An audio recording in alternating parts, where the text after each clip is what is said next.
So welcome back to my channel. I am Dr. Zenobia, and today I wanted to talk about my relaunching of my clinical practice, private practice. Less focus on the practice and more focus on why I actually left direct care in the first place and what I had to do to get back to it. So those of you who follow on social media, on Instagram, I'm Dr. Zenobia. On Facebook, I'm Zenobia Tucker. And April 2023 was the last, the first week of April was the last time I was in direct care, meaning it was the last time I seen clients individually for therapy. Again, my background is in mental health. I've been in the mental health space for over 10 years doing direct care. So that was individual therapy, that was group therapy. I worked in private practice, I worked in community mental health, I worked in residential care, and I've seen lots of people, age ranging from 5 to 80 years old, challenges range from depression, anxiety, trauma, substance use disorder, life transitions, grief, you name it, I saw it. So I graduated with my master's in clinical mental health in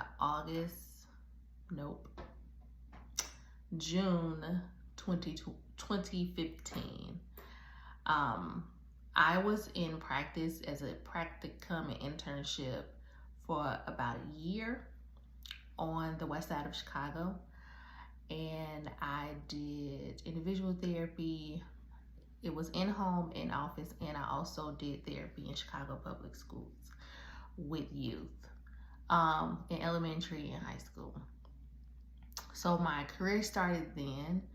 When I graduated from my university, I moved to Michigan and began my doctorate program, where I have a PhD in counselor education supervision, meaning I train our future counselors of the world. So at the beginning of my doc program, I didn't do much direct care. Towards the end, this is when I began to do it again. I worked in community mental health, and I did residential care in Michigan, and I also started my private practice in Michigan. Over probably a 2.5 year span, my caseloads were 60 plus people up.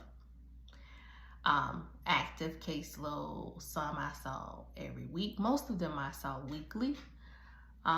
It's not a lot of them that I saw every other week or monthly. They was scheduled weekly. Some of them didn't come to their scheduled appointments, but they were on my case weekly.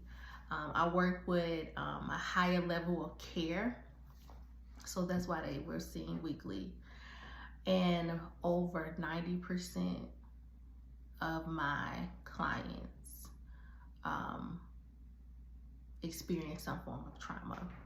And when I say trauma, and I know like in the media and TV, when we think of trauma, we automatically think SA or verbal abuse of some sort, but trauma could also be food insecurity, housing insecurity, obviously natural disasters or the ramifications of that.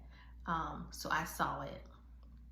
I saw comorbid disorders, meaning they were diagnosed with multiple diagnoses at a time, and I realized every 3 months I was burnt out. Every 3 months. And sometimes I never took a break. So even at that 3-month mark, I was done. I was so done, and I was so exhausted mentally, and I didn't know what to do with that. And I also was in the middle of trying to complete, my PhD. And I remember having these different emotions and reactions, and the only people I actually talked to about it were the people who were in it with me. So like my supervisor, my colleagues, and stuff like that. And even then, my experience was still very different, although we were in the same environment. And we all know that could happen. It's like growing up with siblings in the same house, and you experience your parents differently or your caregivers differently. I was like, what is happening to me? And so much so, like, when I am experiencing burnout, and what I also know now was I was also experiencing compassion fatigue. I held it all of here, in my shoulders, in my neck, all in my upper back, my head. And I remember talking to someone about it, and I realized, like, I can't continue a career like this. I can't continue to see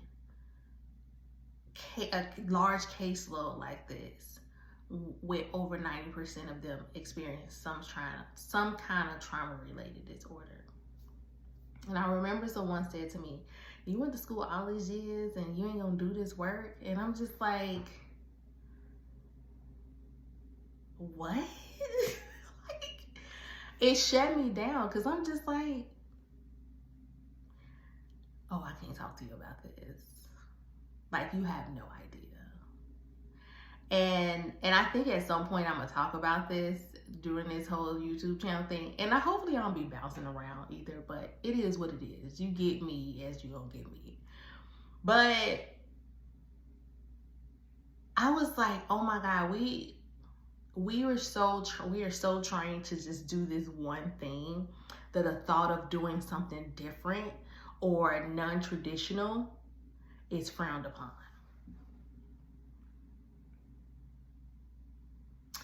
I was like, I cannot see people weekly, caseload upward 30 plus, 60 plus, some active, some inactive, some in and out. That's community mental health for you, okay? Resources is low, okay? I am unable, mentally, physically, spiritually, emotionally, unable to see these many people with these many challenges long term. There's no way. I had no clue how I was going to do it, what I was going to do, how I was going to do it. I just knew that I could not. It was not sustainable for me. I did not have the capacity. So much so that I was so freaking moody. I took it out on my household, my daughter, who was much younger than she is now. I was like, I'm already an introvert. I'm crawling in my hole. Please, nobody talk to me. No, nobody. On top of the fact that I'm trying to finish a PhD. That's a whole nother story. Well, I need to write this down. Do I need to put tips on what I should have known before I got into a PhD program? I might do that. And I'm also going to put what I should have known before I became a therapist. Anywho, so that was probably, I finished my doctorate in 2020. So this was like 17, 18, 19. After I left this one particular agency, pause. I was in residential care first. And in residential care, I was a residential therapist.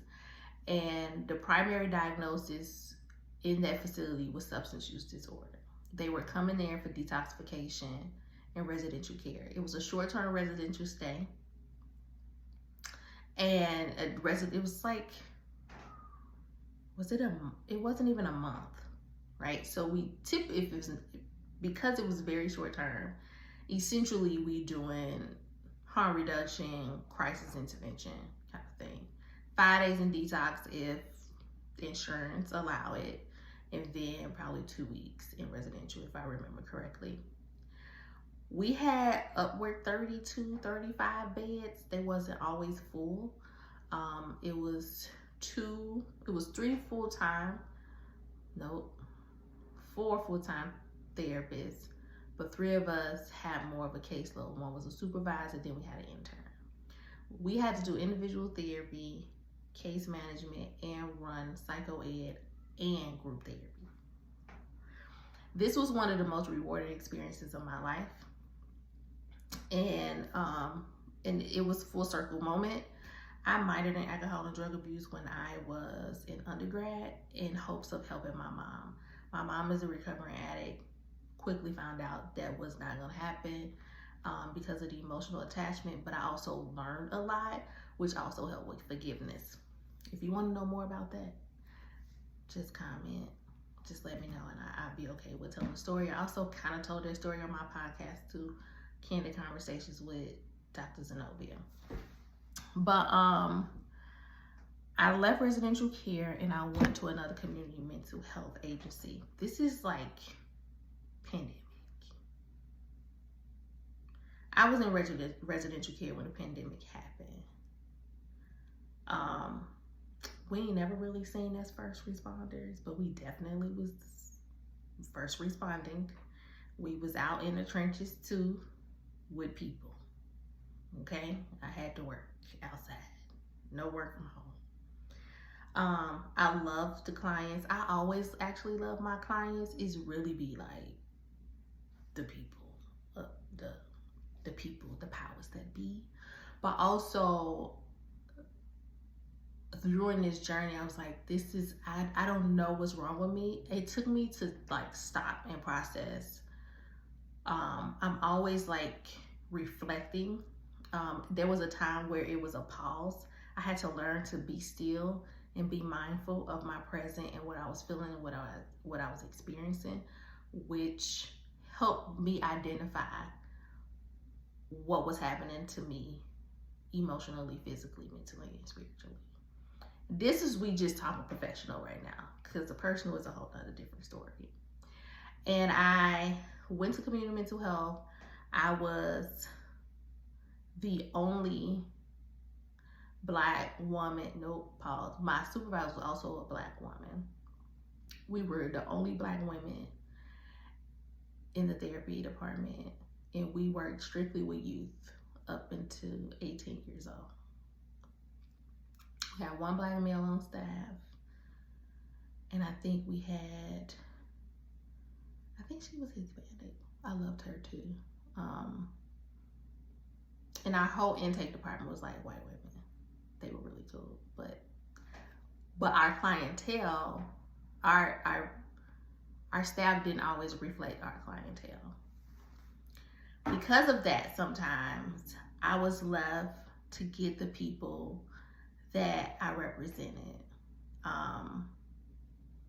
So my case grew a lot sometimes. And I also don't like working with youth. I don't like working with kids. I never enjoyed working with kids, but I did this. I think because I was ready to go from where I was.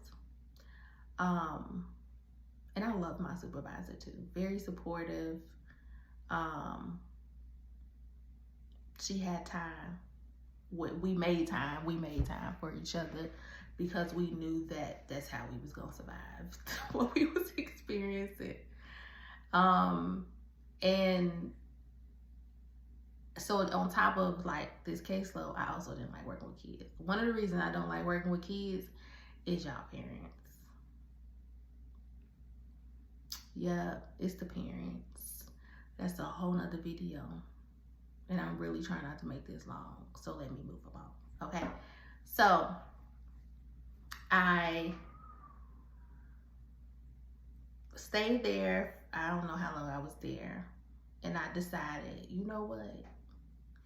I'm going to start my own practice, because if I start my own practice, I get to control who come in the door.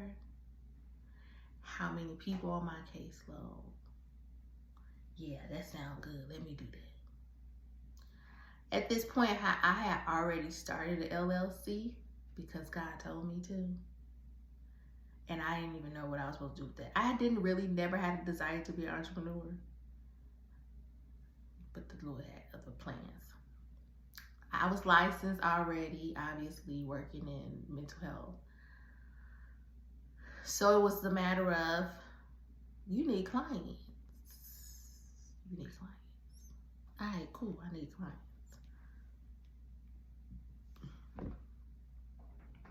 I partnered with an organization in town. Their big thing was, we need more Black and brown therapists. We got people looking for y'all. Let's start this organization. We'll pay for several sessions. And they get to stay if they want to and pay or not. And that's what I did. I had one client.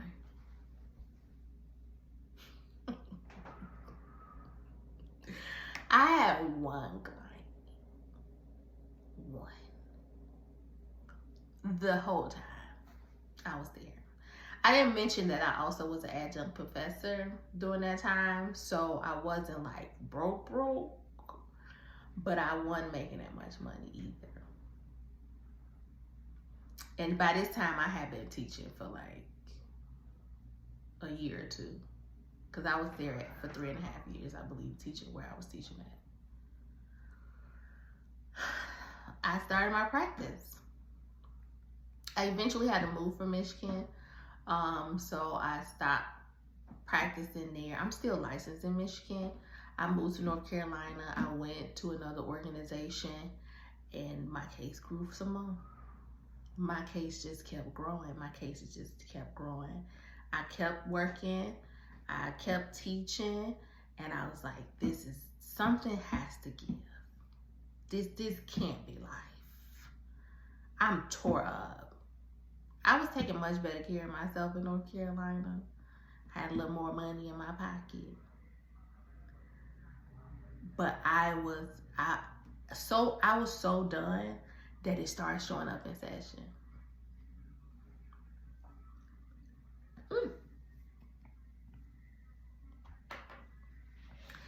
By this time, I was terminating clients, but either way, it's still not good. It's still not good. Do no harm. That is one of the ethical standards. And what I mean by showing up, like I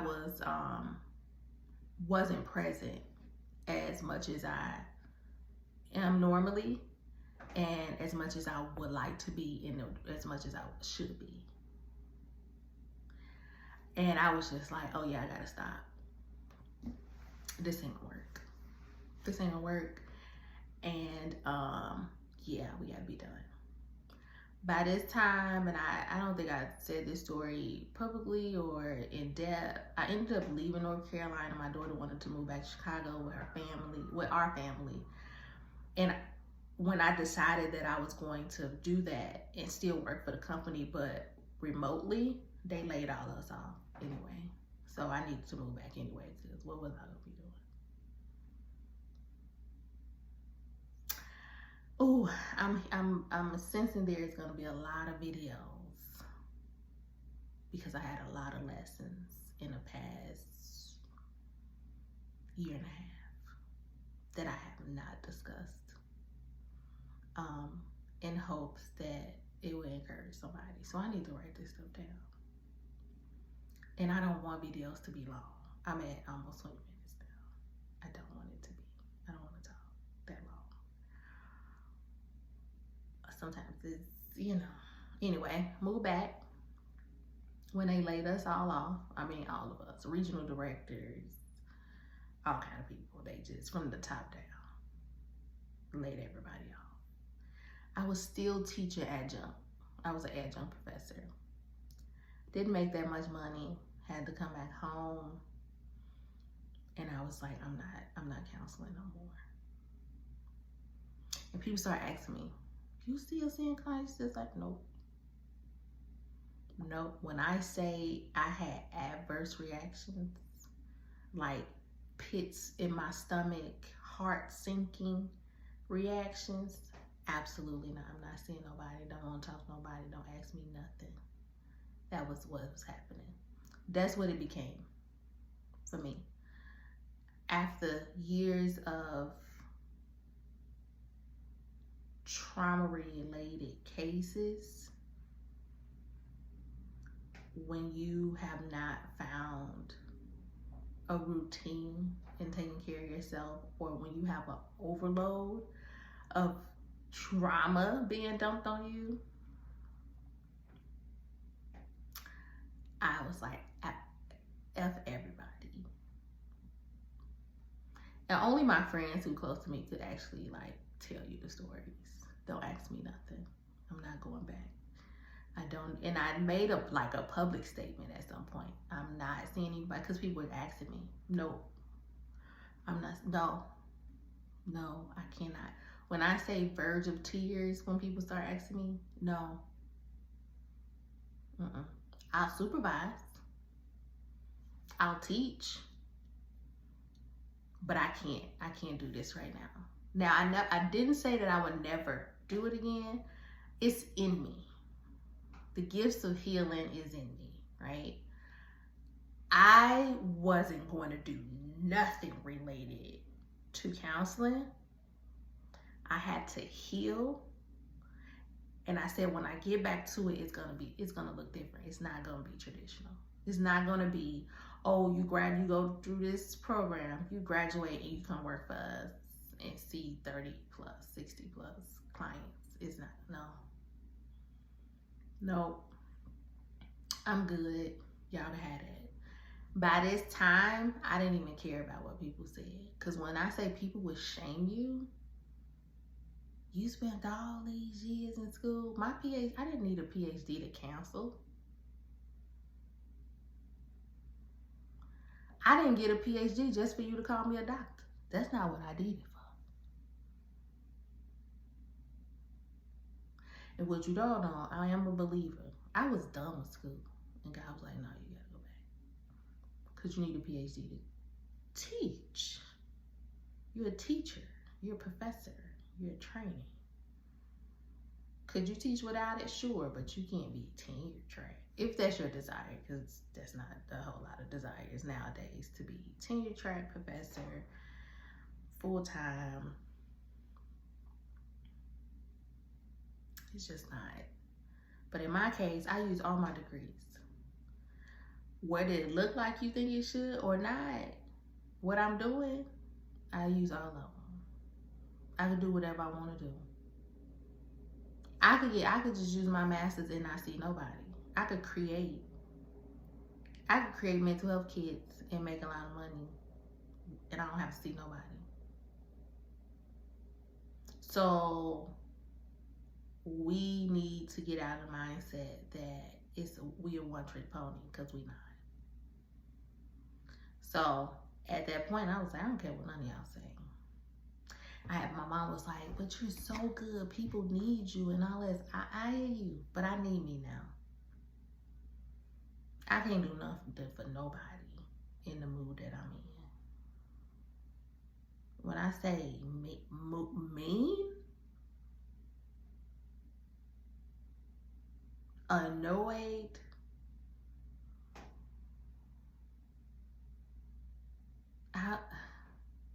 tired, fatigued, depressed, which is the symptoms I kind of said before, like some of the symptoms. I was done. Nope. It took me over a year of intentionally taking care of myself. And I might,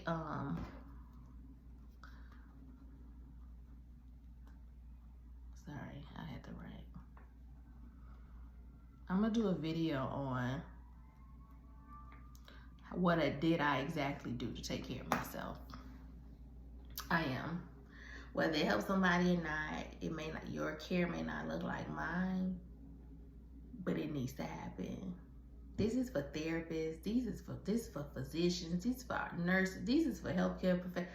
whomever is caring for somebody outside of themselves, which covers a lot of people, need this message. So I said all that to say it took me over the year to get back to myself, and I just relaunched my practice.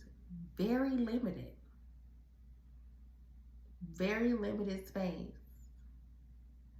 Outside of that, I do speaking, I do workshops sometimes. I teach full time at a private university. And I was like, okay, I could talk to somebody now, but I'm gonna do it on my terms, in my way, and I want to talk to the people I want to talk to. So that's what I did. I hope you enjoyed this video. Please like, share, subscribe, leave a comment, ask me a question, give me feedback. I know I need something back here. I'm finna go online right now to see what to put back here, because this ain't work. My daughter told me not to put no wallpaper up there, so there you have it. More to come.